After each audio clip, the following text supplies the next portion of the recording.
விவசாய நண்பர்கள் அனைவருக்கும் வணக்கம். நாம் இன்றைக்கி இந்த வீடியோவில் என்ன பார்க்க போகிறோம்னா, கிர்லோஸ்கர் பவர் டில்லர் மெகா T15ல் எப்படி நிழல் கூண்டு அமைக்கிறது, கேஜி வீல் ஸ்டாண்ட் எப்படி வைக்கிறது, டூல்ஸ் பாக்ஸ் எப்படி வைக்கிறது அப்படிங்கிறதெல்லாம் இந்த வீடியோவில் பார்க்கலாங்க.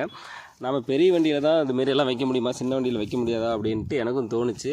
அதனால தான் நாமளே எத்தனை நாளைக்கே இந்த மழை வெயில் ஓடிட்டு இருக்கிறது, நமக்கும் நிழல் கூண்டு அமைச்சிக்கலாம் அப்படின்னு நான் ஒரு பிளான் பண்ணேன். அதேமாரி நான் என்னுடைய பிளானை வந்து அங்கே பட்டறக்காரர்கிட்ட சொன்னேன். அவர் பண்ணிக்கலாங்க, வண்டி மட்டும் கொண்டு வாங்க அப்படின்னாரு.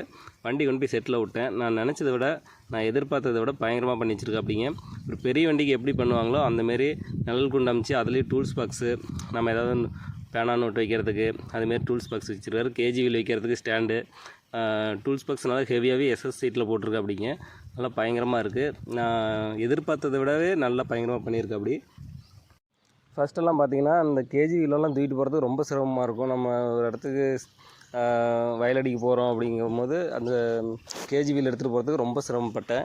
இப்போ இந்த ஸ்டாண்ட் வச்சதுக்கப்புறம் நல்லா கேஜி வீலெல்லாம் நல்லா ஃப்ரீயாகவே எடுத்துகிட்டு போக முடியுது. அதேமாரி அந்த டூல்ஸ் பாக்ஸு, நம்ம அந்த ஜாக்கி இது வைக்கிறதுக்கு, ஸ்பேனர் வைக்கிறதுக்கு, இதுக்கெல்லாம் நம்ம சிரமப்பட்டோம்.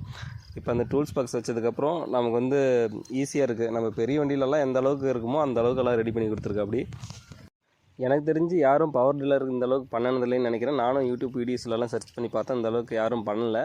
அப்படி ஏதாவது பண்ணியிருந்தால் எனக்கு கமெண்டில் போட்டு விடுங்க, நானும் பார்க்குறேன். இந்த வீடியோ உங்களுக்கு பிடிச்சிருந்துச்சின்னா லைக் பண்ணுங்கள், ஷேர் பண்ணுங்கள், மறக்காமல் சப்ஸ்கிரைப் பண்ணி வைங்க. அப்போ தான் உடனுக்குடனே நம்ம போடுற வீடியோலாம் உங்களுக்கு வந்து சேரும்.